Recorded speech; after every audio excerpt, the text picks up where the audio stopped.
Hi friends, welcome back to my channel. ఈరోజు vlog ఏంటంటే మా గార్డెన్లో ఉన్న ట్రీస్ మొత్తం మీకైతే చూపిస్తాను ఫ్రెండ్స్. ఓకే, చూసేయండి. ఇదైతే mango tree friends.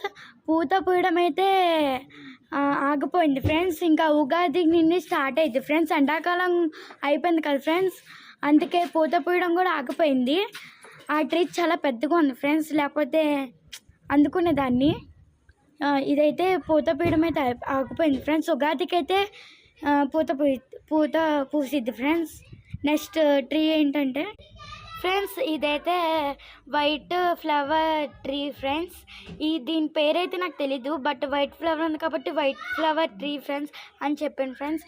Next tree అయితే సన్న జాజులు ఫ్రెండ్స్, అదిగో చూసేయండి ఫ్రెండ్స్. ఇదిగోండి ఫ్రెండ్స్, ఇదైతే మందార చెట్టు ఫ్రెండ్స్.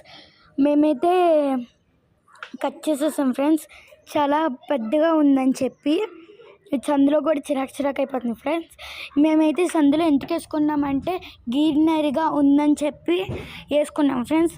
ఇదిగోండి ఫ్రెండ్స్, అదైతే సన్నజాజులు చెట్టు ఫ్రెండ్స్, చూసారు కదా. ఇదైతే తమలపాకు చెట్టు ఫ్రెండ్స్, చాలా బ్యూటిఫుల్గా ఉంది చూడండి ఫ్రెండ్స్. పూత కూడా ఎలా పూసిందో చూడండి ఫ్రెండ్స్. ఇదిగోండి ఫ్రెండ్స్, జామ చెట్టు ఫ్రెండ్స్. జామకాయలు కూడా ఈ సీజన్ కాయట్లేదు ఫ్రెండ్స్, ఎందుకో తెలీదు. ఈ తమలపాకు ఎందుకు యూజ్ అవుతాయి అంటే పూజకి, దుర్గమ్మ తల్లి పండుగ వచ్చినప్పుడు అయితే మేమే తీసుకెళ్తాం ఫ్రెండ్స్. ఈ తమలపాకులు మేమే తీసుకెళ్తాం ఫ్రెండ్స్. ఒక 20-30 వరకు తీసుకెళ్తాం ఫ్రెండ్స్. ఇదైతే మల్లెపూలు ట్రీ ఫ్రెండ్స్. ఇది ఎందుకు ఇలాగా అయిపోయిందో తెలియదు ఫ్రెండ్స్. ఏదైనా సలహా ఉంటే చెప్పండి ఫ్రెండ్స్.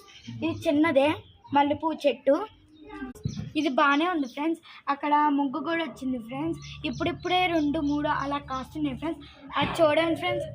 కరివేపాకు ట్రీ ఫ్రెండ్స్, ఇది చాలా అయితే ఉన్నాయి ఫ్రెండ్స్, చాలా ఆకులు అయితే ఉన్నాయి ఫ్రెండ్స్. మా ఇంట్లో కూడా యూజ్ అయితే అందరూ ఇక్కడే తీసుకెళ్తారు, మేమే ఇస్తాము.